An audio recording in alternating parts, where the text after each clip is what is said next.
With me now is retired Major General David Fraser, CTV's military analyst and former commander of NATO forces in southern Afghanistan. Good morning. Good to see you. Good morning, Marcia. All right, so I want to begin by asking you about this Russian jet touching this U.S. drone. Do you think that this was intentional? What do you think went wrong here? Well, actually, given what the Russian ambassador just said, it would appear that it might have been an inexperienced pilot trying to do something he thought was, the right thing to do, but actually has politically escalated this thing almost out of proportion.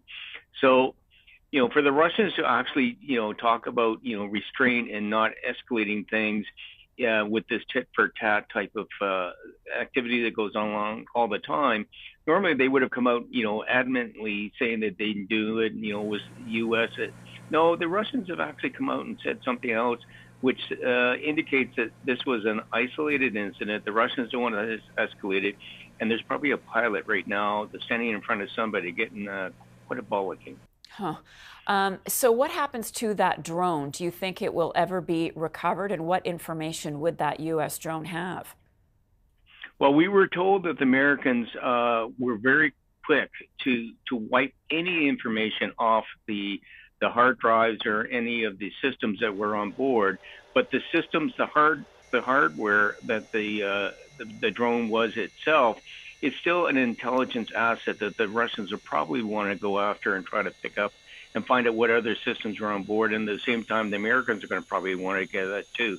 So it's a bit of a race to get this. The actual actionable intelligence that was collected has been mitigated by what the Americans did, but the vehicle itself still is an intelligence asset that both sides want, and the Americans don't have immediate access to the Black Sea. So we'll see if the Russians actually go off and do that, and the Americans will be watching if the Russians try to do a recovery operation. And now there are these reports of the UK and Germany making their first joint interception of a Russian aircraft near NATO airspace over Estonia. What's the significance behind this?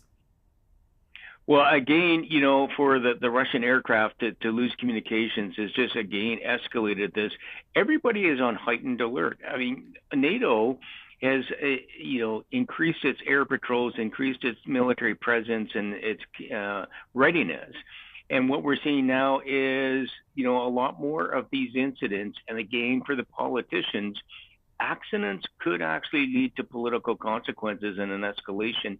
And I think everybody on both sides is exceptionally wary of a mistake by somebody doing something like, in this case, is two Russian pilots who have done things that are escalating politically a situation that is already high tense right now. So I think everybody wants to pull this back just a wee bit. Do you think that this speaks to the inexperience of Russia? Absolutely. Russia has not demonstrated any finesse about their delivery and execution, whatnot. Their tactical operations in Ukraine have been an absolute fiasco. The leadership, the generals have not demonstrated what they should have been doing.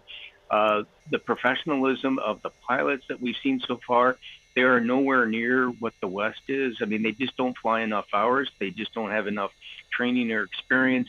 And this is where mistakes happen with huge political consequences. So I suspect the airwaves behind the scenes are just burning up, trying to tell everyone just to pull back a little bit. Retired Major General David Fraser, thank you so much. Good to see you this morning.